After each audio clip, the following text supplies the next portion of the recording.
Hi guys, and in today's video I'm going to be giving you guys tips and techniques on watercolor. I recently got this watercolor set and I've been practicing with watercolors and I learned a lot about watercolors. So I just wanted to share it with you guys and yeah, let's get started. So the first thing is if you don't want your water to get dirty, then you need 2 jars of water. Here I have 1 cup of water and then a jar of water. So then, let's say you're painting, you can clean your brush in this jar, and then you clean your brush in this jar. It would take longer for this jar to get dirty, so yeah, that's what I mean by that. So let's move this aside, and I will be painting something for you guys in the end. Another thing is you will need paper towels so you can dab your brush onto when you're painting to get the water off or whatever. So yeah. Also, I use this as a palette. I never clean it, and the reason is because you can reactivate watercolor paint if you just add water to it, and it will be normal. It's the only paint that can do this, so that's why I really like watercolors, and yeah, that's why my palette is super dirty. I have like every single color on here, so yeah. Another thing is you should use watercolor paper. Sadly, I don't have watercolor paper. This is just cardstock, but it works well if you're not trying to do like super like if you're not adding too much water. Cardstock works for me, but watercolor paper would be better. Like I said, but I just don't have it right now. So now, if you're painting with watercolors, just kind of play around with it because watercolors, like, you can't really control them. That's why don't add a lot of water because then you won't be able to control them. So I'm gonna put my paper towel here so you guys can see. So I'm gonna put my paper towel here for me to dab on, and then my palette. Actually, let's put it like this. My palette and my paintbrush that I will be using. I'm using the one liner.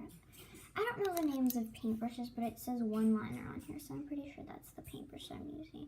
And I'm really just gonna paint something random, so it doesn't really matter anyways. So I'm gonna try and get an angle at where you guys can see what I'm doing. There, this is going to be a good angle for you guys to see what I'm doing. And then I'm going to move in my jars of water in front, right here. And my paintbrushes are right here, guys. So yeah. Now, what I'm going to be painting is, I'm going to show you how to blend watercolors. So, in my palette here, I have these 2 blues, and I'm going to activate them both. And I've seen other YouTubers use that is not, is this? No, somehow acrylic paint got onto my palette. Okay, whatever. I'm just gonna activate this blue. Then I'm gonna add my other blue one. I've seen other YouTubers use more than 2 jars of water. Some use 3. I really don't know why you would use 3 jars of water, but I've seen YouTubers that do that. And if that's what, it's just your personal preference. Like, if you want to do that, then you can. But I recommend using 2 jars of water because that's what I personally use. And yeah. So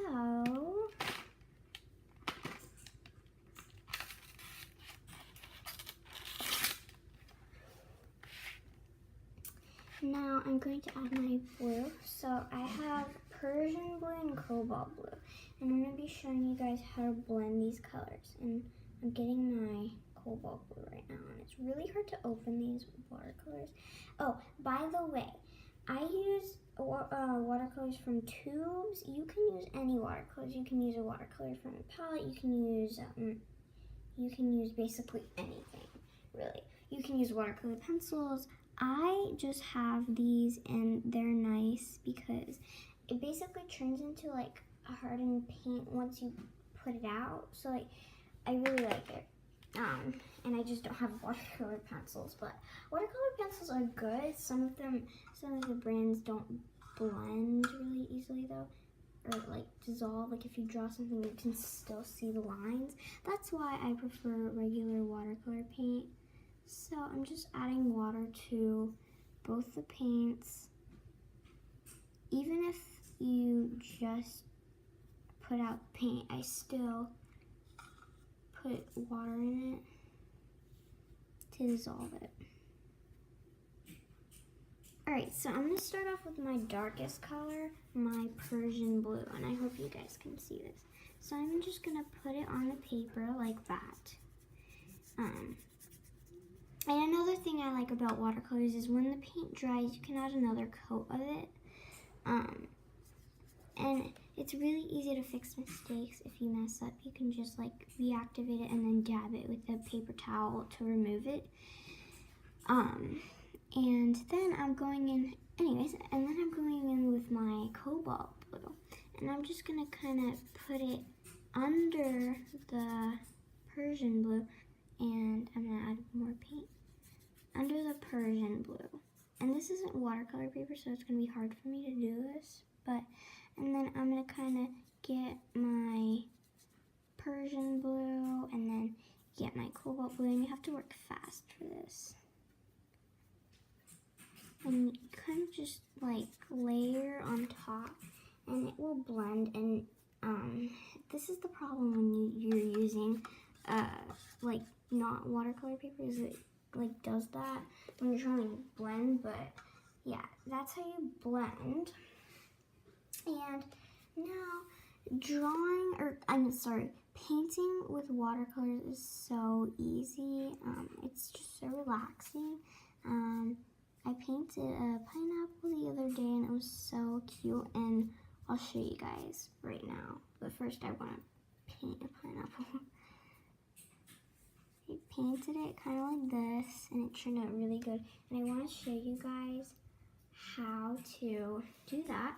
So, how it turned out. Sorry, I messed up there.